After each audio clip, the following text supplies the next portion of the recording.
That's him. Ugly asymmetrical guy. I was watching something on YouTube this morning and I happened to see this. Mod adds a height slider to The Sims 4. I don't like how they kiss. They clip with the kissing like face to head and head to chest. It's just a bit wrong. So I thought, has there been anyone who's come along and made the animations? Now, I know that is insane, but if we had like, the way I've seen it is, from sliders, it's too much animations. There's too many combinations, isn't there? So you can't really do it. But if you had preset heights, short, medium, tall, then the animations would be short to short, short to medium, short to tall. And then you'd have medium to medium, medium to tall, and tall to tall. So you'd have 1, 2, 3, 4, 5, 6 to code rather than just one. So it would be more of an undertaking. However, I think it's something that we desperately need, because why do we not have short or medium or tall Sims? This is 20 plus years into the game. I've had this rant in my head a million times before. I think this came from back in the day, Sims 2, when people wanted teens and adults to have babies, which is now a thing with MCCC. I think that's why in Sims 4 we have an adult-sized teen, I reckon, because people will want their teens to get pregnant and they will get them having babies with more mature Sims. That, I think, is behind this decision to make the teenagers the same height, because then they don't have to paper out with the animation. He's kissing her head, she's kissing his chest. That's the thing I don't like. But I don't really have my Sims kiss a lot in the game, really, and it's not that big a deal. So I popped over to this downloader here. So I went, oh my god, because back in the day in Sims 1 there was this ugly Sim and he had one eyebrow up here, the ugly asymmetrical guy. That's him. And I was like, why can't we have asymmetrical Sims? Now, I did my dissertation, I don't know where it is, on perceived attractiveness and criminality. Was there a link between people's perceptions in how attractive someone is and their willingness to commit crime? During my research, I came across the fact that the people who are considered to be the most beautiful are, in fact, symmetrical. Beautiful, symmetrical face AI. Look how symmetrical that person is. That is considered so beautiful. And for that reason, I find nearly every Sim beautiful. And so this was just, oh my god, to me. And so I've downloaded it and I'm going to play it. We shall whack it in the game and then we shall play the game. Now, there has also been an update, so I'm not sure that my game will work correctly, but let's have a little go and see what happens. I am so excited. I am beyond excited. The Sims 1 character was something that I call I don't know if I got sued for saying this, but was the reason I got sacked from McDonald's. If you want to know why I got sacked from McDonald's, scroll to the end. I'll put it there. Hair, remove, drag the skull, lift it.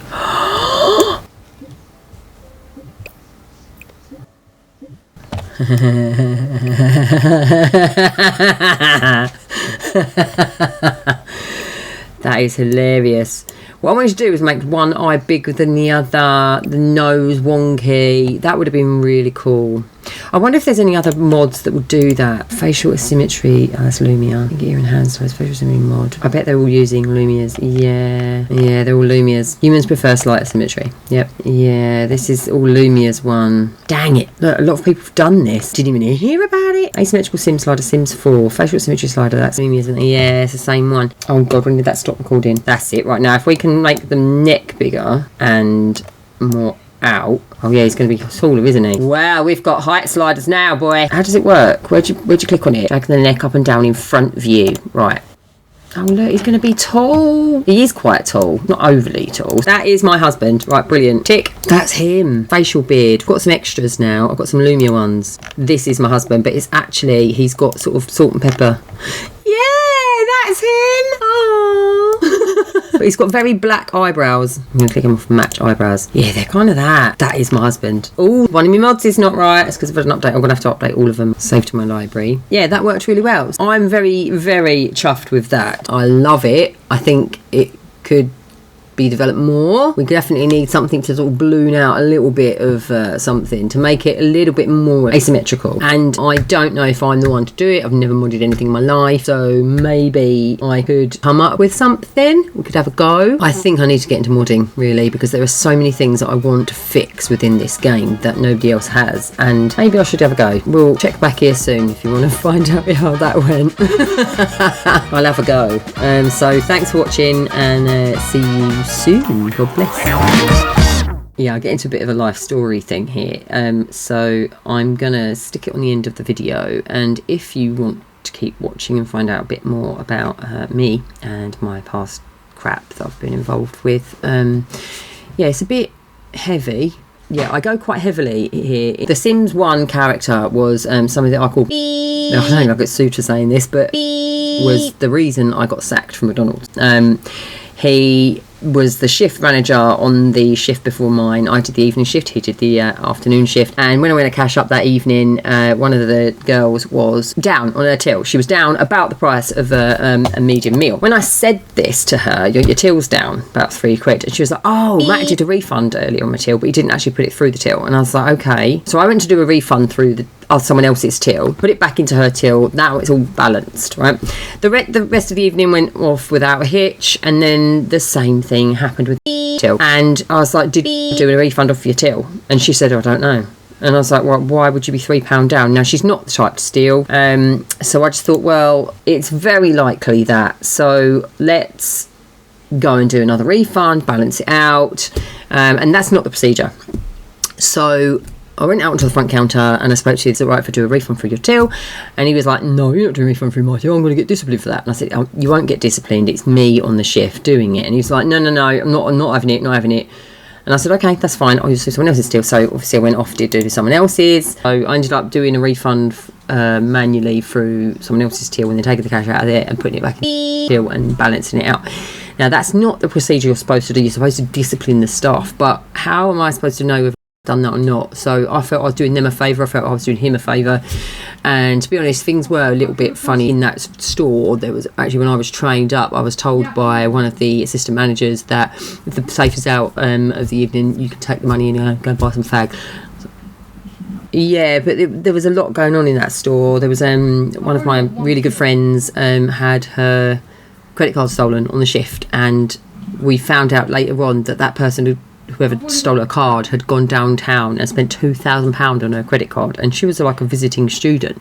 So it was like horrendous. There was a lot of theft going on. Someone else had some money stolen from the staff room, from the in her pocket. She had like £200 in her pocket or something, and it went missing. I don't know why you'd put it in a pocket and not in a locker, but apparently I'd heard after, when I was suspended, I came back in and they were saying, oh yeah, some people are slashing open lockers and all sorts. So it wasn't me at all. I don't know if there was some sort of crime ring going on there, some sort of theft. It wouldn't surprise me, but I feel like I was made a scapegoat of, because the next day they were talking in the office, and came in, bless him, and went, oh, you talking about the false refunds? And they were like, what, false refunds? And they looked through the refunds that had been done that month, and I had a disproportionately high amount, so they were thinking that I'd been stealing, I think. So anyway, they did this investigation. They didn't find anything apart from the false refunds, and I know this because the manager who had to sack me gave me a copy of all the witness statements and said, you might want to check your friends, because a lot of them, there's basically nothing. They had something stupid like, oh, she let us have drinks at the end of the shift and never recorded them. I never saw her write them down in the book because I'd already typed it into the computer. So, but you're not supposed to let them have a drink at the end of the shift. You're supposed to have one medium meal and a drink and a dessert, and that is all you're allowed on your shift if you work over 6 hours.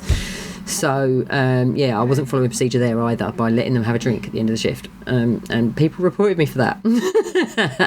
That was like all they had. I know one girl was ringing me afterwards and saying, I was speaking to a lot of people around the time, and they were going, oh no, they're questioning us on what you're like during a shift and all this stuff, and we haven't got anything to say. Like, they're really pushing on us, leaning on us hard to come up with reasons to sack you. And I was like, there isn't anything though, is there really? So I think I was a scapegoat. They had to find someone who was they had to find a reason they had to find someone to sack because somebody was stealing. Yeah, ended up being me. So yeah, I think they needed a scapegoat for the amount of theft that was going on. I accidentally took home a £5 once in my pocket after changing up a bag of 10p's or 5p's or something, and then once the safe was down by £20, but I don't know how I managed to do that, so I just paid it back out of my own money. Yeah, that was a really sad time, but I was also really depressed, and I hadn't made sure that the staff were doing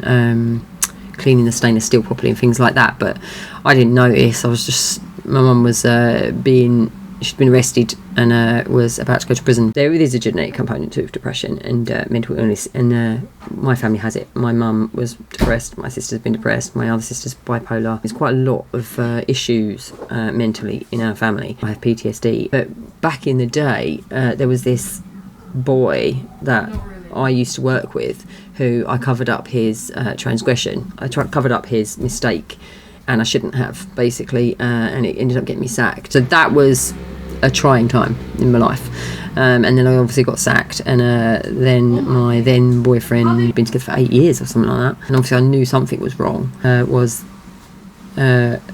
arrested for at like 5 in the morning. There was like policemen around my bed, and I was like, what the hell was going on? And he sat down on the end of the bed and went, well, they're here about the dodgy operating systems. And I was like, why were they looking in the bedroom drawers then?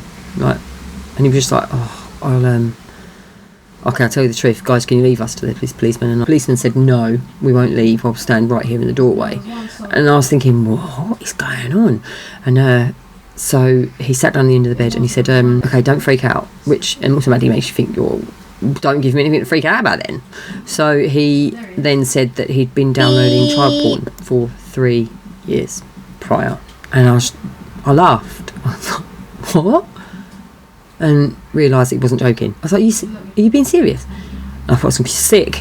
I jumped out of bed, I ran out of the bedroom, down the hall to this massive bay window, and I was stark naked. I was in such shock. And this female police woman came out with a blanket and put it around me. She went, okay, guess you didn't know then. And I was like, no. And ugh. Anyway, that relationship was over.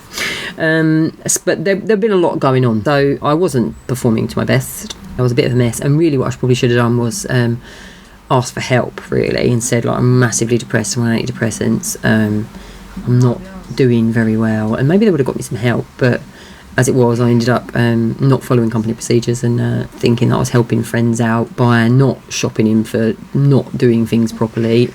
I ended up getting a sack. So falsifying refunds and not following company procedures, that's what I got sacked from McDonald's for. It's not really affected my life, although I did love that job. That was the best job I ever did, gotta say. Well, no, hospital portering, that was the best job ever.